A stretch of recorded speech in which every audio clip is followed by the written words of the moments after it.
Hello, welcome back to the Toy Chest. We're here to review a couple special figures today, and on this review, we're focusing on one really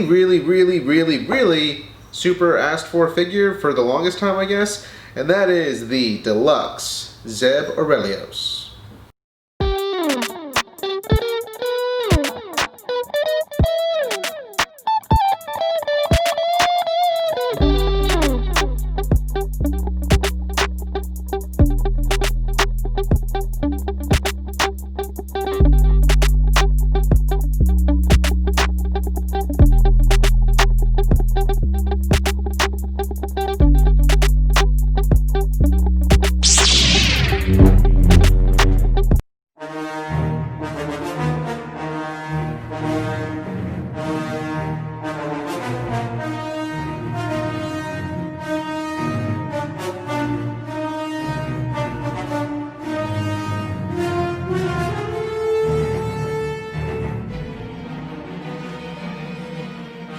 Hey everybody, welcome back to another review here on the Toy Chest. I'm JD, your host, but without any further ado, let's get right into it. So, we have a pretty heavily requested figure for probably the longest time.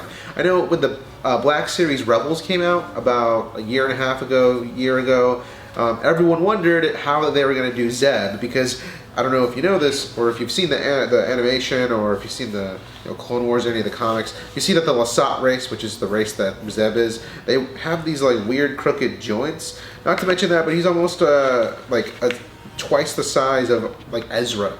So for the longest time, we had no idea how this figure was going to come to fruition, how it was going to look, and what Hasbro and the Black Series team was going to need to do to make it an excellent figure.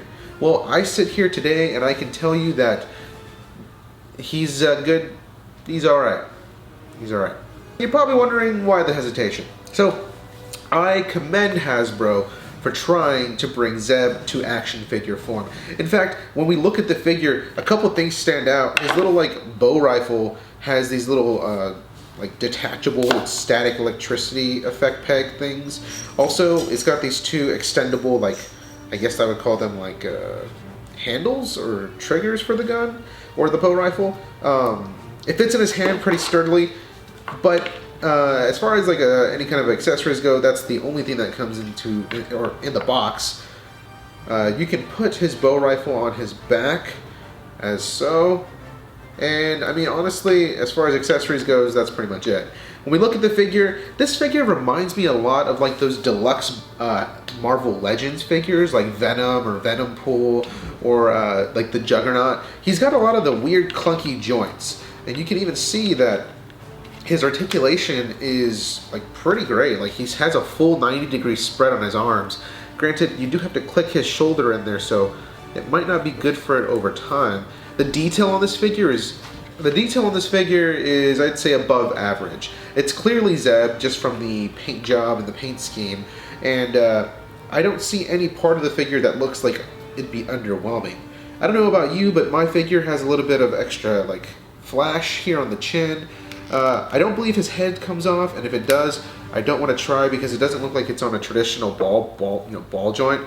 So be super careful when getting or customizing your Zebs. Well, when posed next to the other Black Series figures, I do think that, it's finally great to have the last piece of the Rebels crew. However, I got a couple complaints. And I know it's probably standard now from the rest of the videos you've probably seen, but I definitely feel like this figure lacks realism. And what I mean by that is, we just picked up Kit Fisto, and you'll hear in that review kind of how good the detail is on his face and how realistic it is.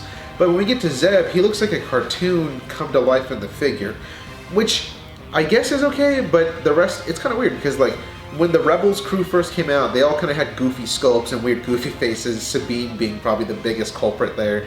And I feel like this first iteration of Zeb needs to be probably updated eventually to give it that more realistic, grittier look, or more realistic look. I don't see why this figure was a deluxe figure. Let me put it that way. There's nothing about this figure that makes it deluxe. It's not like you're getting a blaster, mounted blaster like that one Stormtrooper, or you're getting multiple figures. You're getting a single Zeb, and he's just a little bit bigger than the rest. Now, it could be nitpicking, but when I hear the word deluxe, I expect maybe something different or something more in the package. Anyways, the review and final verdict for the Black Series Zeb Orrelios is going to be a 3 out of 5 Jawas. Now, again, hey, this figure, it excels in a lot of areas, articulation being the main one. It's really awesome to see this figure actually, in front, being actually made, but he feels more like a cheap, one of the cheaper and older Marvel Legends figures, or the clunkiness of him and the lack of realism in the paint makes me, it makes me want more. Anyways, we hope you enjoyed this review here on the Toy Chest. My name's JD, and we'll see you on the next review.